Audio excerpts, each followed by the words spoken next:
Bismillahirrahmanirrahim. Assalamualaikum warahmatullahi wabarakatuh. Alhamdulillah, nahmaduhu wa nasta'inuhu wa nastaghfiruh. Wa na'udzu billahi min shururi anfusina wa sayyiati a'malina. May yahdihillahu fala mudilla lahu wa may yudlil fala hadiya lahu. Asyhadu an la ilaha illallah wahdahu la syarika lahu. Wa asyhadu anna sayyidana wa nabiyyana Muhammadan abduhu wa rasuluh. Amma ba'd. Hadirin hadirat rahimakumullah.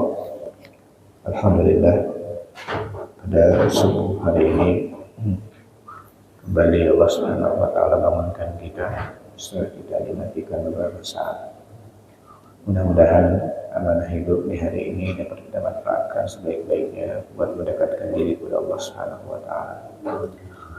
Hadirin sekalian, masih kita membahas tentang Asmaul Husna dan kita masih membahas tentang kelompok dari sifat-sifat perbuatan Al-Khaliq yang kita kelompokkan menjadi 7 bagian, dan kita sudah membahas tentang kelompok yang pertama tentang penciptaan umum. Kemudian kita sudah membahas tentang nama-nama yang terkait dengan pemberian rezeki kepada makhluk. Kita membahas tentang kelompok yang termasuk dalam hal pemberian dan hibah. Sudah sampai di situ kajian kita. Insyaallah kita akan membahas selanjutnya tentang nama-nama yang terkait dengan belas kasihan dan rahmat, tentang belas kasihan dan rahmat Allah Subhanahu wa taala. Di pengantarnya disebutkan di sini bahwa sepanjang hidup manusia selalu membutuhkan orang yang mengasihi dan mengayomi, karena kita makhluk yang sangat dhaif, ya, memerlukan perhatian dalam bentuk kasih sayang dan bentuk-bentuk pertolongan yang lainnya. Dalam hubungan ini tidak ada yang memiliki rahmat dan belas kasih yang hakiki yang dapat melindungi kita dari berbagai dampak dan mendatangkan kemaslahatan kecuali Allah Subhanahu wa taala. Ya, jadi tidak ada rahmat yang hakiki, kasih sayang yang bisa diberikan pada siapapun baik moral maupun material kecuali bersumber dari Allah Subhanahu wa taala.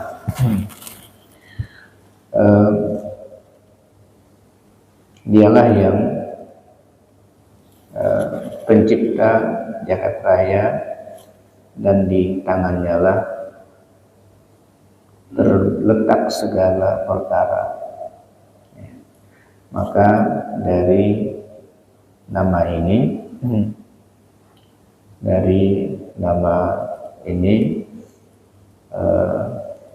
atau dari kelompok ini muncullah nama-nama Ar-Rahman, kemudian Ar-Rahim, Al-Fattah, Ar-Ra'uf, Al-Latif, dan Al-Wadud. Jadi dari kelompok kasih sayang, belas kasih dan rahmat Allah Subhanahu wa taala, maka muncul nama-nama yang kita sebutkan tadi, yaitu Ar-Rahman, Ar-Rahim, Al-Fattah, Ar-Ra'uf, Al-Latif, dan Al-Wadud. Ar-Rahman diambil dari kata Ar-Rahmah.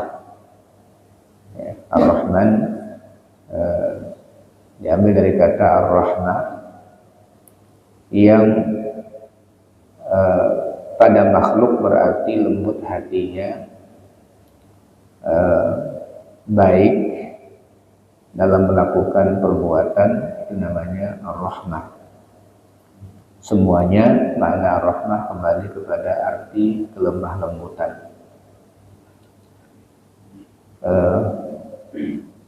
Makna ini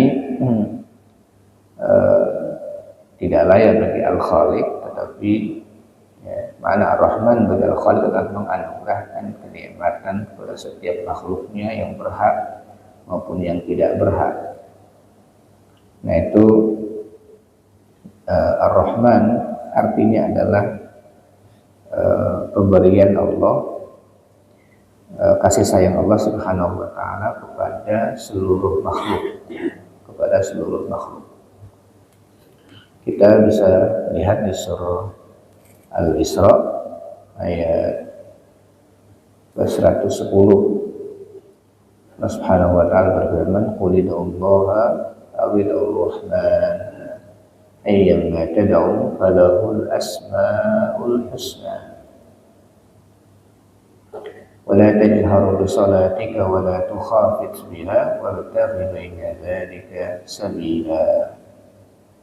Katakanlah, serulah Allah atau serulah Ar-Rahman dengan nama yang mana saja kamu seru, dia mempunyai asmaul husna, nama-nama yang baik. Nah itu Ar-Rahman. Kemudian Ar-Rahim juga diambil dari kata Ar-Rahmah. Asal katanya adalah Ro, Ha, Mim. Semuanya baik Ar-Rahman maupun Ar-Rahim dari akar kata Ro, Ha, dan Mim. Kalau Ar-Rahman panjang D, ada Hamzah di setelah Mim. Kalau Ar-Rahim ada Ya setelah Ha. Nah itu sama akar katanya dari Ro, Hi, Na, dari Ro, Ha, Mim. Adapun Ar-Rahim adalah menganugerahkan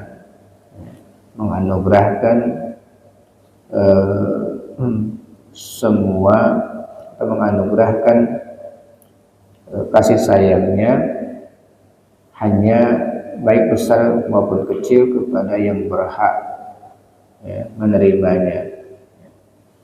Jadi adapun Ar-Rahim adalah menganugerahkan kenikmatan yang besar maupun yang kecil kepada yang berhak menerimanya saja.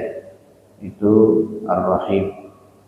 Di surah Al-Baqarah ayat 163 Allah Subhanahu wa taala berfirman, 163 dari surah Al-Baqarah.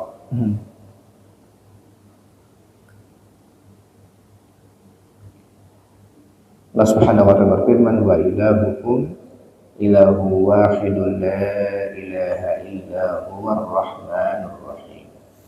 Wa ilahukum ilahu wahid la ilaha illa huwar rahmanur rahim.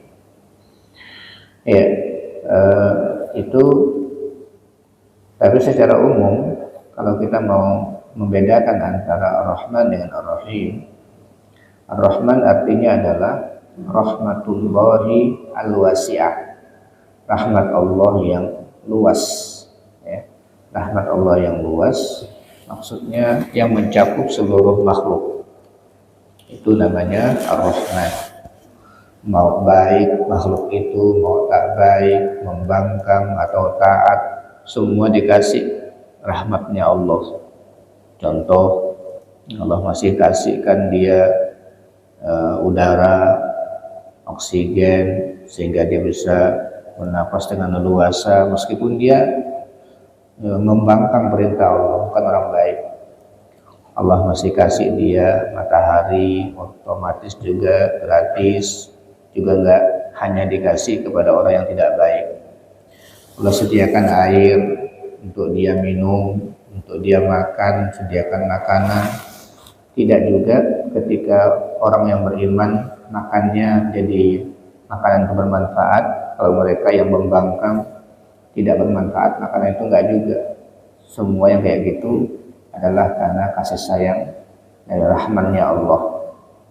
Tapi kalau Ar-Rahim itu adalah rahmatullahi al-khassah, rahmat Allah yang khusus untuk orang yang taat, untuk orang yang baik. Ya, itu Ar-Rahim, untuk orang yang baik, untuk orang yang taat dengan perintah Allah. Allah kasih dia Ar-Rahim.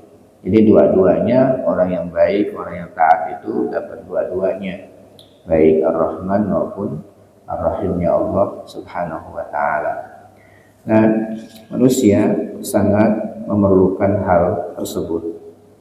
Sampai ya suatu hari Rasulullah berjalan bersama sahabatnya, lalu melihat ada seorang ibu lagi gendong anaknya dengan kencang, gendong anaknya.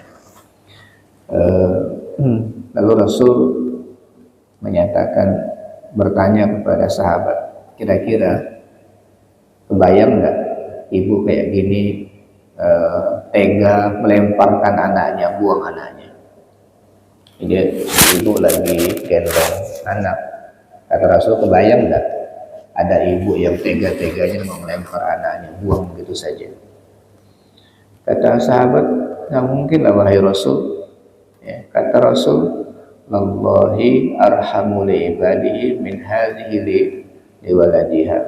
Sungguh Allah lebih kasih, lebih sayang kepada hambanya dibandingkan si ibu ini terhadap anaknya.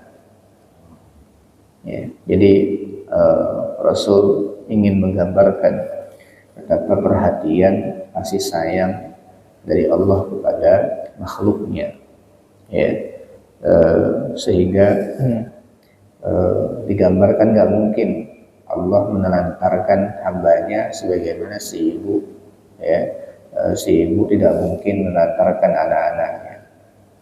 Nah, kemudian di hadis yang lain Rasul menyatakan bahwa Allah itu punya 100 rahmat. Ya, Allah itu punya 100 rahmat.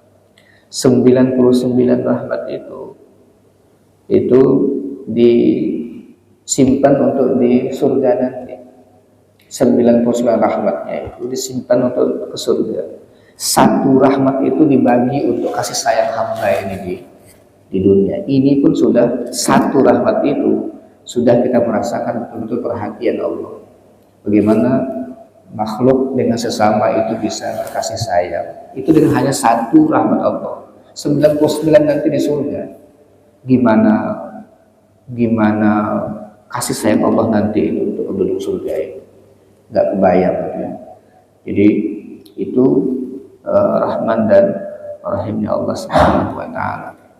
Yaitu makna dari Ar-Rahman dan Ar-Rahim. Nah, hadirin sekalian, semua muamalah ya Allah Subhanahu wa ta'ala dengan makhluknya di dunia ini dasarnya adalah dari Ar-Rahman dan Ar-Rahim.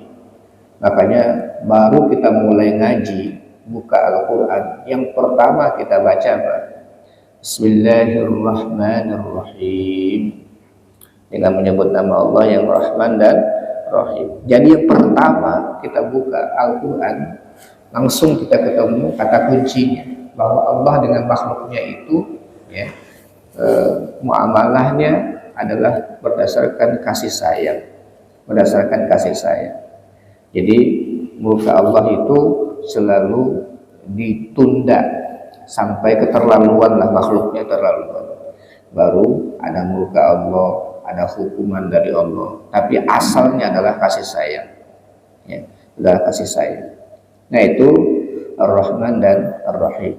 Manusia memerlukan sekali kasih sayang seperti ini.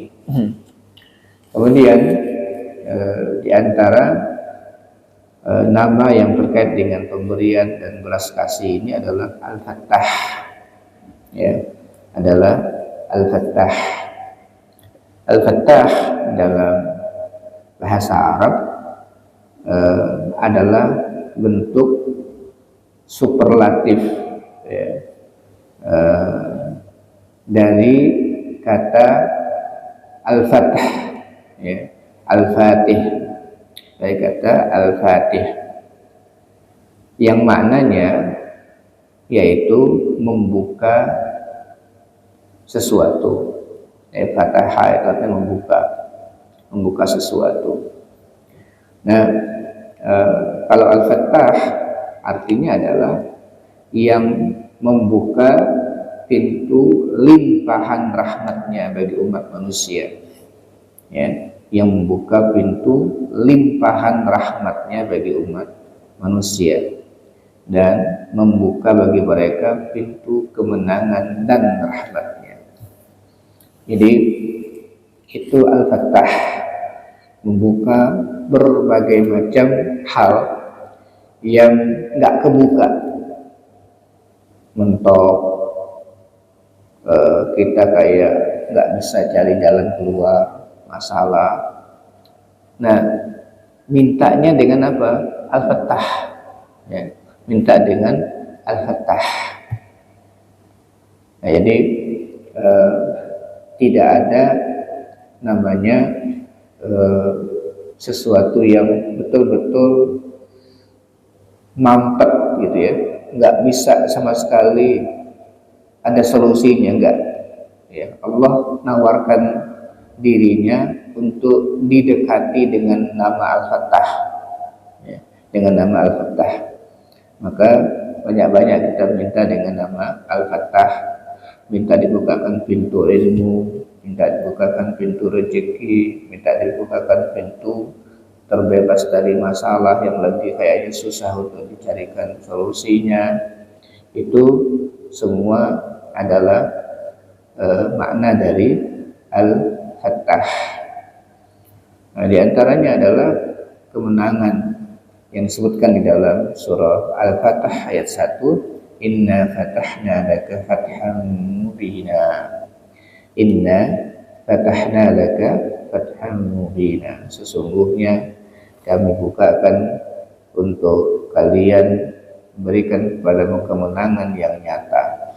Sungguhnya kami memberikan kepada kalian kemenangan yang nyata. Itu dari kata-kata Al-Fatah, ya, dari kata-kata Al-Fatah. Hadirin sekalian,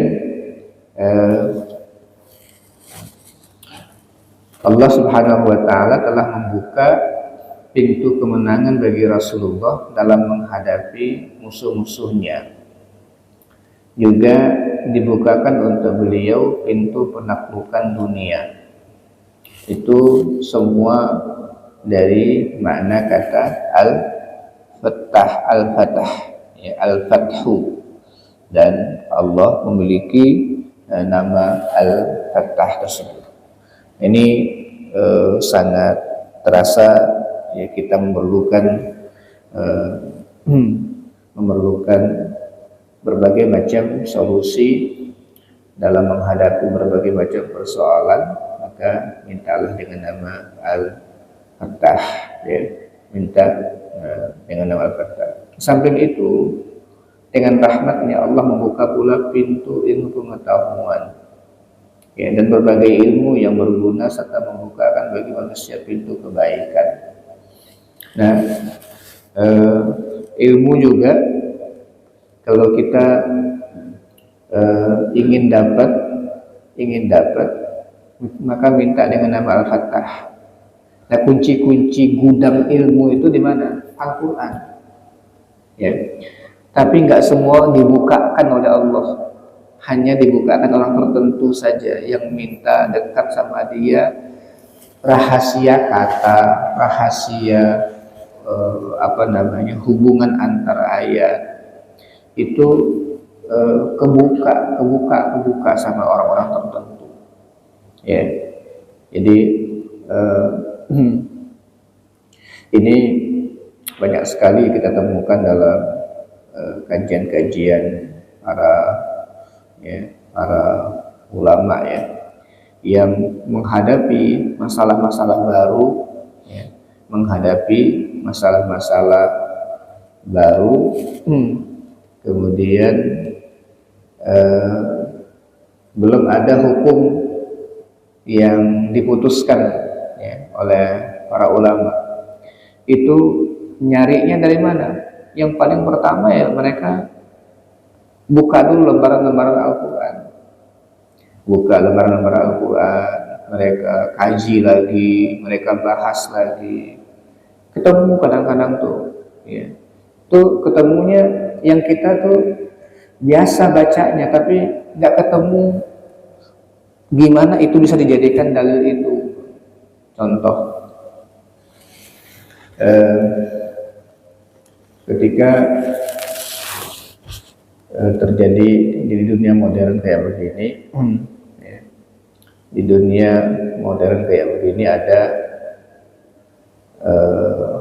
upaya untuk menyelamatkan atau menyelamatkan bayi atau janin di dalam rahim ibunya. Tapi kondisi ketika dilihat di analisa sama dokter, ini kayaknya berbahaya. Kalau dibiarkan di dalam kandungan bisa menyebabkan ibunya meninggal, ya, merenggut nyawa ibu.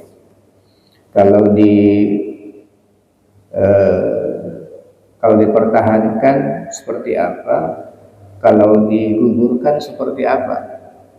Ini gimana cara hukum? Kan para ulama nggak mungkin nyari solusi kecuali dengan dalil, ya, kecuali dengan dalil. Coba mereka menemukannya itu dari mana? Ya. Di antaranya mereka temukan dari surah Al-Kahfi. Dari surah Al-Kahfi. Mereka menemukannya ketika baca cerita tentang Musa dengan Khidir. Ya, ketika tentang Musa dengan Khidir. Lalu di cerita itu, yang cerita pertama itu kan Musa dengan Khidir naik kapal. Lalu tiba-tiba Khidir melombangi kapal, ya, dilombangi sama Khidir. Musa nggak nyambung, Musa nggak sampai apa yang dilakukan Khidir tuh, apa maksudnya tuh nggak nyambung. Langsung, karena ini kan bahaya ini perbuatan nih, sehingga Musa bilang, qala akharta lituriqu ahlaha. Ini kenapa digobangi? Nanti tenggelam seorang yang ada di dalam kapal. Laqad ji'ta syai'an imra. Ini perbuatan yang nggak benar ini, kata Musa. Padahal Musa udah ngambil kontrak belajar dengan Khidir. Pokoknya kalau mau ikut aku, jangan nanya, ya, sampai aku jelaskan. Kalau mau boleh ikut, ya. Kalau mau boleh belajar. Kalau tidak mau ikut kayak begini, nggak usah belajar denganku. Itu kontrak belajarnya kayak begitu, ya, dengan Khidir tuh. Yalah, kata Musa, siap. Ya. Ternyata ketika lihat kejadian nggak tahan juga Musa untuk tidak berkomentar. Diingatkan sama Khidir, kan udah aku bilang, jangan dulu nanya, jangan kalau belum aku kasih tahu. Nah, setelah tiga masalah terjadi dan semuanya tidak bisa diterima oleh Musa. Yang kedua, ketemu anak kecil, ya, dibunuh sama Khidir. Ya, makin gelisah Musa kan, ditegur lagi. Yang ketiga, ketemu sebuah kampung, ya, minta dijamu sama orang kampung nolak, nggak mau ngasih. Tapi setelah lewat jalan begitu ketemu rumah, udah mau roboh, dibetulkan sama Khidir. Komentar lagi Musa, kalau kamu mau, bisa kita minta upah tuh, betulkan rumah ini. Kata Khidir, udahlah, kita pisah aja. Nggak sesuai dengan kontrak belajar, kita pisah aja. Tapi setelah itu dikasih tahu sama Nabi Musa. Adapun amma-safinatu fakanat limasakin ya'maluna fil bahr. Adapun kapal itu milik orang miskin yang kerja di laut. Ya, fa'aradtu an a'ibaha. Aku lobangi itu kapal. Ya. Untuk apa? Aku lobangi itu untuk apa? Untuk karena fa inna wara'ahum malik ya'khudhu kulla safinatin wasba. Ada raja di depan sana. Kalau melihat kapal mulus, itu pasti dirampas sama raja. Tapi kalau lubang dikit, ada cacat, enggak selamat tuh. Sehingga para ulama ngambil dalil ini untuk mendapatkan kaidah umum bahwa tidak apa-apa rusak sikit, tapi kemaslahatannya lebih besar dibandingkan kemudaratannya. Jadi kaidahnya itu bahwa kalau ada sedikit mudarat tapi kemaslahatan lebih banyak, maka lebih baik kita tetap saja melakukan perbuatan itu meskipun sedikit ada mudaratnya. Nah, diambil dari masalah itu, ini kira-kira mudaratnya lebih besar dari mana? Membiarkan anak di dalam kandungan, ibunya berpotensi untuk meninggal, atau menggugurkan anak, atau anaknya yang digugurkan.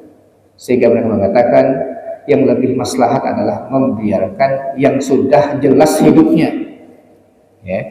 Jadi lebih banyak maslahatnya adalah membiarkan yang jelas hidupnya, yaitu si ibu, dibandingkan mempertahankan anak yang belum tentu hidupnya. Nah, mereka akhirnya dapat kesimpulan itu. Ini namanya buka, nggak gampang itu buka, nyari solusi, baca ayat dari kisah lagi, dari kisah ketemu solusinya. Itu namanya al-fatah namanya. Kebuka masalah itu dari kasus-kasus yang baru, dari baca ayat, ketemu di hadis, sebagainya. Itu namanya al-fatah. Allah bukakan, dan banyak sekali pintu-pintu ilmu itu dari hal-hal seperti itu. Nah, itu al-fatah. Kemudian begitu juga Allah membukakan pintu-pintu kebaikan kepada manusia secara umum. Surah Fatir ayat 2 Allah berfirman, "Ma yaftahillahu lin-nasi min rahmatin fala mumsika laha wa ma yumsik fala mursila lahu min ba'dihi wa huwal azizul hakim." Ma yaftahillahu min rahmatin, ma yaftahillahu lin-nasi min rahmatin fala mumsika laha. Apa saja yang Allah anugerahkan kepada manusia berupa rahmat, maka itu tidak ada yang bisa nahannya, nggak ada yang bisa menahannya, nggak ada manusia yang bisa nahan. Kalau Allah yang bukakan pintu rahmat, bagi seseorang, bagi suatu kalangan, maka tidak ada yang bisa menahannya, kebuka aja dah. Wa ma yumsik fala mursila lahu min ba'di. Tapi tidak ada seorang pun yang sanggup untuk menahan apa yang ditahan oleh Allah. Nggak ada yang sanggup untuk melepasnya. Kalau Allah tahan, nggak mungkin ada yang bisa membukanya. Itu. Jadi oleh karena itu, karena kita tahu siapa pembukanya, yaitu Allah, maka jangan cari pembuka yang lain. Untuk mencarikan solusi itu jangan cari pembuka yang lain, minta pada Allah Subhanahu wa Ta'ala. Itu makna daripada Al-Fattah, dan Allah menyatakan dirinya Al-Aziz. Al-Aziz itu artinya apa? kekuatan yang tak mungkin terkalahkan. Itu namanya Al-Aziz, keperkasaan namanya, dalam terjemahan kita perkasa, yaitu kekuatan yang tak mungkin terkalahkan. Itu namanya Al-Aziz, ya. Tapi Al-Aziz selalu digandeng dengan Al-Hakim. Meskipun dia perkasa, tetapi selalu dia bijaksana. Masya Allah, ya, luar biasa. Kalau kita memperhatikan ayat-ayat Allah Subhanahu wa Ta'ala, bagaimana kombinasi nama-nama Allah itu disebutkan di dalam Al-Quran, ini luar biasa.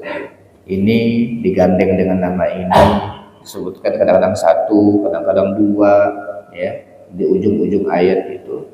Luar biasa kalau kita merenungkannya. Kemudian dengan rahmatnya juga Allah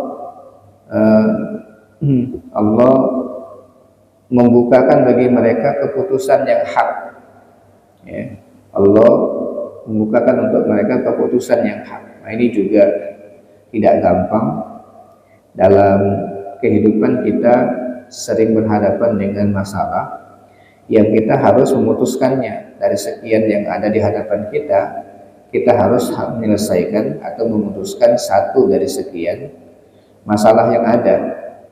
Maka mintanya untuk agar keputusan kita itu dari sekian pilihan yang ada keputusan yang terbaik, itu ya harus minta kepada Al-Fattah, kepada Allah Subhanahu wa Ta'ala. Ayat 89 surah Al-A'raf. Ayat 89 surah Al-A'raf. Qad iftarayna 'ala Allahi kadhiban in udna fi millatikum ba'da idh najjana Allahu minha wa ma yakunu lana an na'uda fiha illa an yasha Allahu rabbuna wasi'a kulla syai'in ilma 'ala Allahi tawakkalna. Nah, di ujung itu Rabbana ftah bainana wa baina qaumina bil haqq wa anta khairul fatihin, ya. Dan situ Rabbana iftah, Tuhan kami bukakanlah, ya, bukakanlah bainana wa baina qaumina bil haqq, antara kami dan antara kaum kami dengan kebenaran. Terjemahannya, ya Allah, berikanlah keputusan antara kami dan kaum kami dengan hak, ya. Rabbana ftah bainana wa baina qaumina bil haqq wa anta khairul fatihin, dan engkaulah memberi keputusan yang sebaik-baiknya. Itu yang membukakan pintu untuk menetapkan keputusan yang terbaik adalah Allah Subhanahu wa Ta'ala. Maka itu kekayaan besar dan mahal yang Allah sediakan untuk kita, hambanya, untuk mendapatkan solusi dalam kehidupan kita. Kemudian surah Saba ayat 26, Allah berfirman, Qul la tus'aluna amma ajramna wa la nus'alu amma ya'malun. Lalu kata, Qul yajma'u bainana rabbuna summa yaftahu bainana bil haqq wa huwal fattahul alim. Katakanlah, Tuhan kita akan mengumpulkan kita semua, kemudian Dia memberi keputusan antara kita dengan benar, dan Dialah Maha Pemberi keputusan lagi Maha Mengetahui. Jadi nanti dibuka semua catatan amal kita, kemudian setelah itu diberikan keputusan yang terbaik dari, ya, catatan amal yang sudah ada, sehingga pertimbangan yang diberikan itu pertimbangan yang sudah tidak akan mungkin merugikan makhluk. Nah, ini Al-Fattah. Kemudian nama lain dari yang ada di sini adalah Al-Latif, ya, Al-Latif. Al-Latif artinya adalah bersikap lemah lembut, ya, bersikap lemah lembut dengan mereka tanpa mereka sadari, serta lembut terhadap mereka dari takdir yang telah ditentukan bagi mereka. Nah, ini Al-Latif, ya, bahwa arti daripada Al-Latif sebenarnya adalah halus, tersembunyi. Nah, ini diartikan nama Al-Latif ini adalah kelemah lembutan yang diberikan oleh Allah Subhanahu wa taala kepada makhluknya tanpa seperti disadari oleh manusia bahwa Allah Subhanahu wa taala memberikan, ya, banyak sekali hal yang kalau diputuskan apa adanya nggak mungkin kita selamat gitu ya, nggak mungkin kita selamat. Jadi kalau Allah tetapkan manusia sesuai dengan hukumnya, nggak ada yang bertahan hidup di muka bumi ini. Semua bisa kehukum, semua bisa kena semua hukuman berdasarkan kaidah yang berlaku. Tapi Allah tunda, kasih waktu, Allah berikan kesempatan untuk bertobat dan sebagainya, yang membuat manusia semuanya akhirnya sebenarnya punya kesempatan yang sama untuk melakukan apapun dengan sifat Al-Latif Allah ini. Jadi kelemah lembutan dengan makhluk tanpa mereka sadari, ya, dan kelemah lembutan terhadap takdir yang telah ditentukan oleh Allah Subhanahu wa taala. Mari kita baca surah Yusuf ayat 100. Di situ Allah Subhanahu wa taala berfirman, wa rafa'a abawaihi 'alal 'arsy. Wa rafa'a abawaihi 'alal 'arsy wa kharru lahu sujada.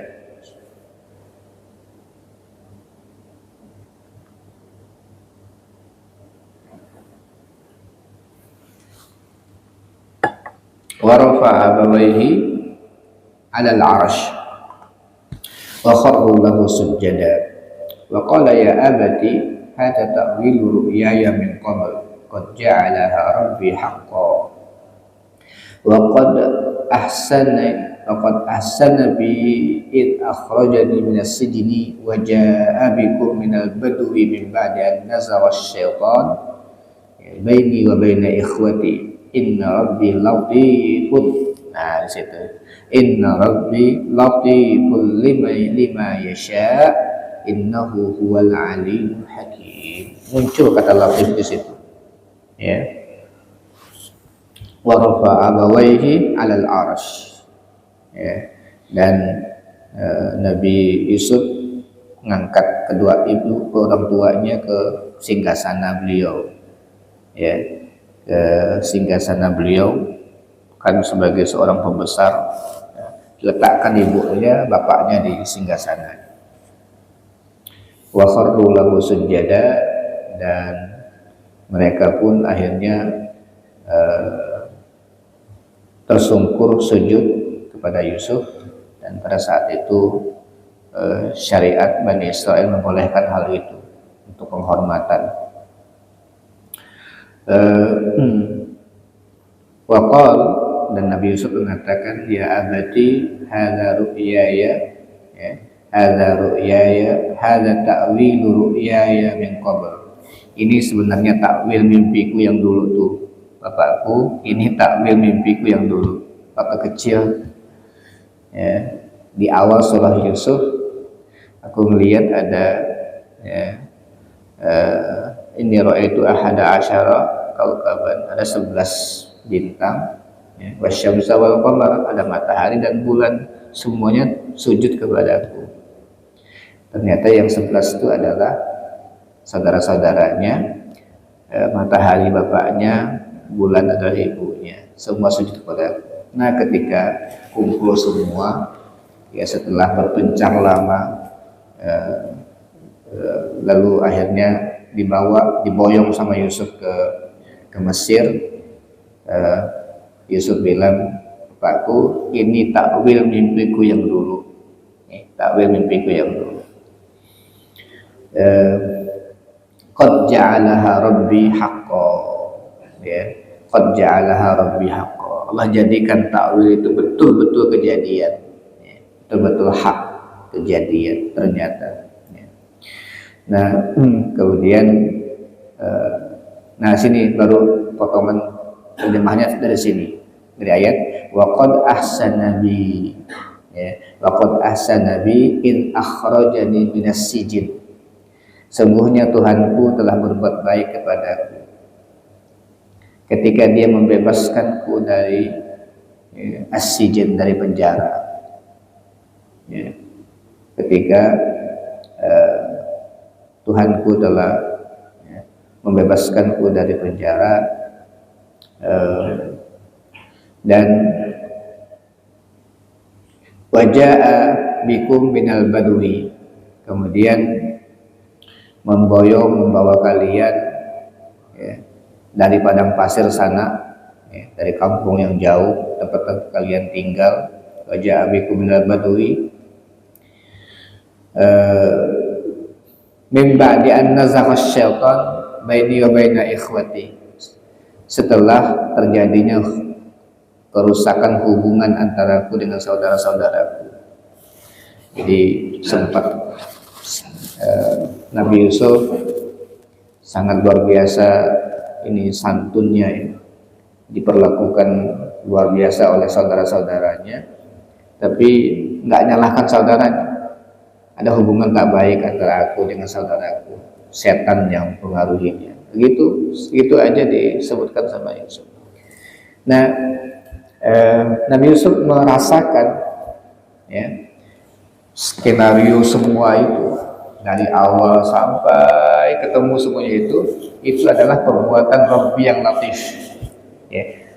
Ini semua adalah, ya, ada perbuatan dari Tuhanku yang maha latif, yang maha halus membuat skenario itu sampai akhirnya ketemu, kemudian hubungan, kalau bahasa kita sekarang happy ending, ya, sampai di akhir pertemuan itu mereka semua rukun, kumpul semuanya dan keadaan baik-baik semuanya, dan bukan hanya baik-baik tapi berada di sebuah kerajaan, dengan Yusuf menjadi penguasa besar di negeri Mesir.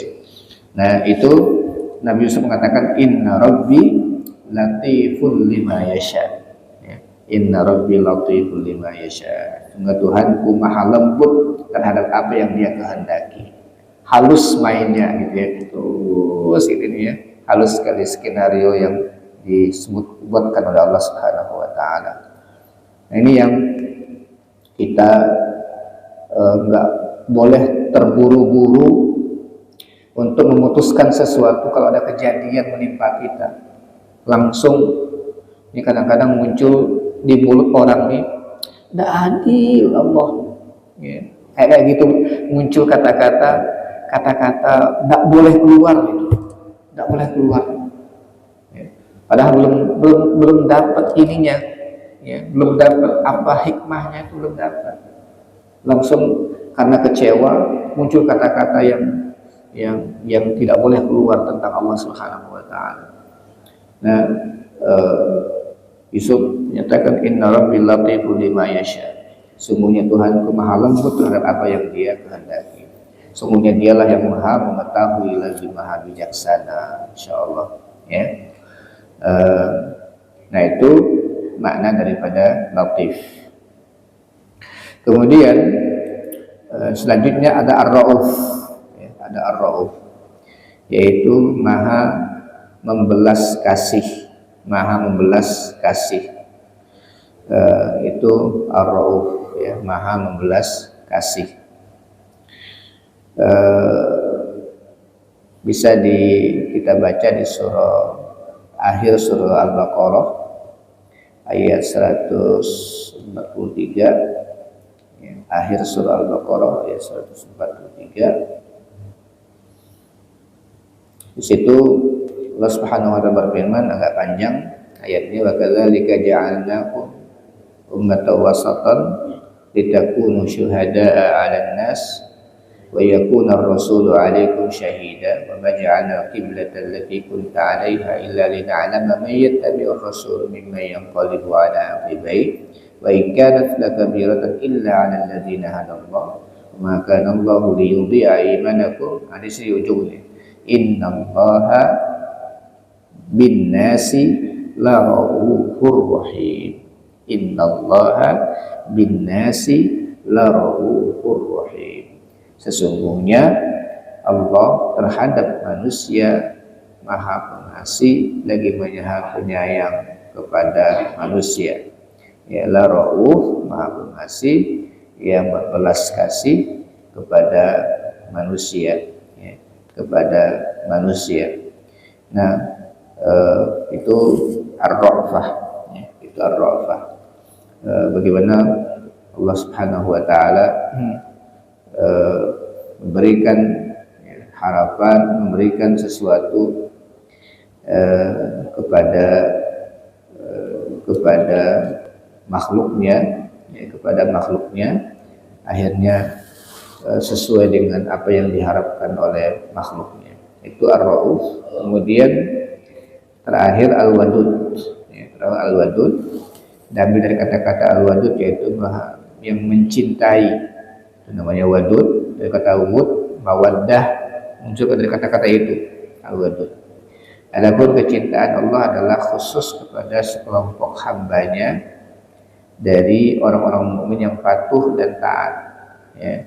Jadi yuhibbuhum wa yuhibbunah. Kecintaan Allah terhadap hambanya memberikan kenikmatan tambahan, ya, terhadap mereka, dan dia menjadikan mereka termasuk orang yang dekat dengannya. Itu disebutkan dalam surah Al-Buruj, wa huwal ghafurul wadud, wa huwal ghafurul wadud. Jadi makna cinta, ya, mencakup penganugerahan kenikmatan yang tidak dikandung oleh makna ar-rahmah atau belas kasih. Jadi cinta plus, ya, dari al-wadud itu, ya, tidak masuk atau tidak bisa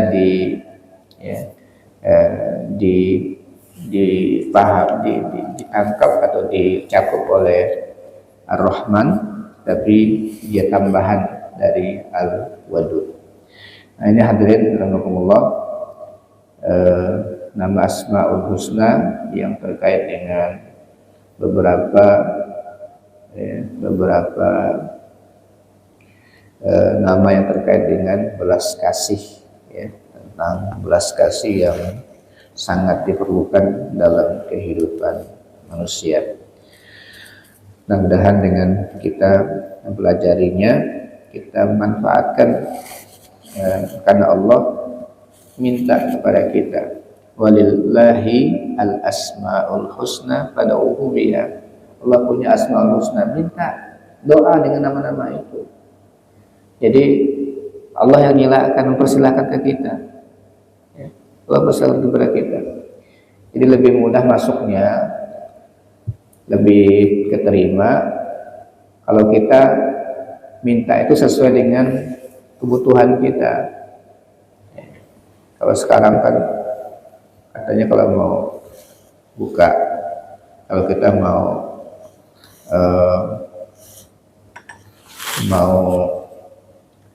agar ini kegiatan kita bisa dianggarkan, itu kalau ada nomenklaturnya cocok gitu, ya. Kalau nggak ada namanya di situ, mata anggarannya nggak keluar itu, ya, anggarannya harus sesuai. Nah, kalau mau minta sama Allah pun, ya, minta dibukakan pintu-pintu rahmat, minta dibukakan pintu ilmu, minta dengan Al-Fattah, ya. Ya, minta dengan Al-Fattah. Kalau kita minta supaya diberikan menjadi orang yang alim, ya, minta ya alim, ya, dan seterusnya. Jadi sesuailah, minta sesuai dengan nama-nama Allah Subhanahu wa taala. Nah, kita hari ini belajar tentang pentingnya nama-nama belas kasih, ya, dan pemberian Allah ini, karena kita sangat memerlukan hal tersebut. Eh, kalau ada yang ingin ditanyakan.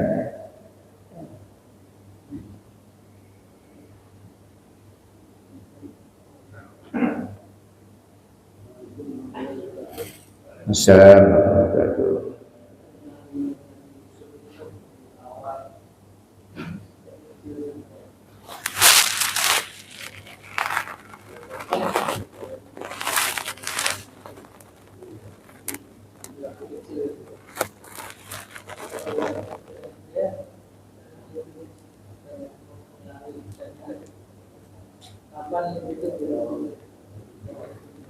Hmm.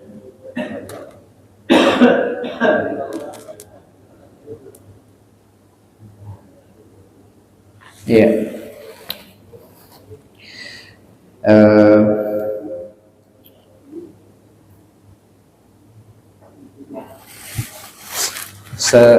Termasuk yang belum sama sekali awam sekali terhadap takwil mimpi ya.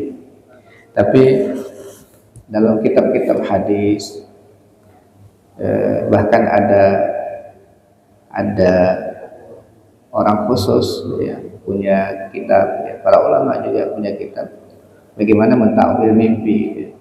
Itu ada, kalau ketemu ini lihat ini apa maknanya, itu apa namanya, ada ilmu khusus.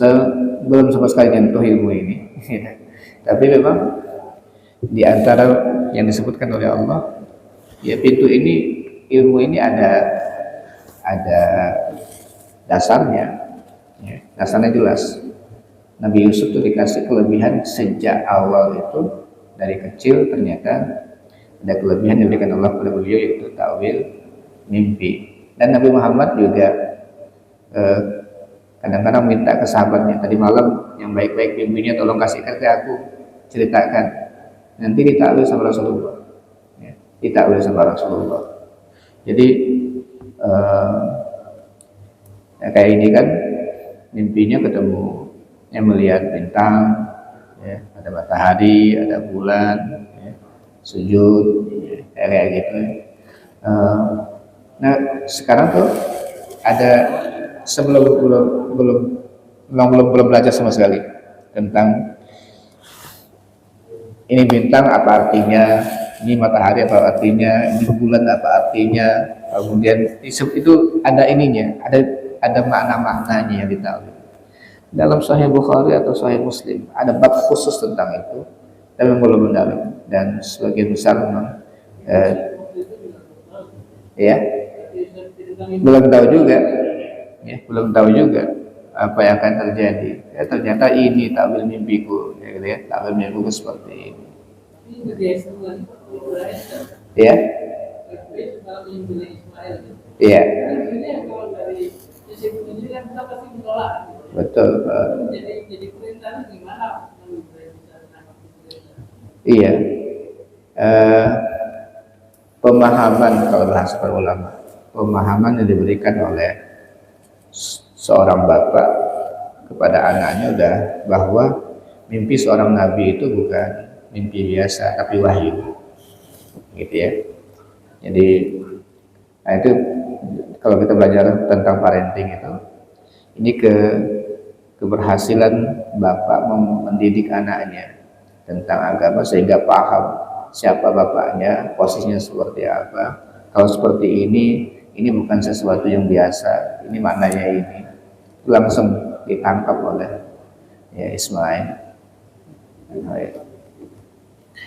Allah alam ya, ini beberapa pelajaran yang kita dapatkan dari nama-nama Allah Subhanahu wa Ta'ala. Memang sekali kayaknya nggak cukup, silahkan lagi diulang lagi, baca lagi, apalagi dengarkan saja itu agak susah kita memahaminya, tapi apa namanya, dapatlah kita kalau diulang lagi apa makna-makna yang ada dari Asmaullah Al-Husna ini. Jadi sangat sayang bagi kita untuk melewatkan begitu saja tanpa mengamalkannya dengan minta kepada Allah sesuai dengan nama-nama itu, sehingga betul-betul perintah Allah atau anjuran Allah untuk kita berdoa dengan nama-namanya tidak kita lewatkan ya. Walillahi al-asmaul husna fad'uhu biha. Allah punya asmaul husna, doalah, mintalah dengan nama tersebut. Allahu a'lam. Aqulu qouli hadza wa astaghfirullaha li wa lakum. Assalamualaikum warahmatullahi wabarakatuh.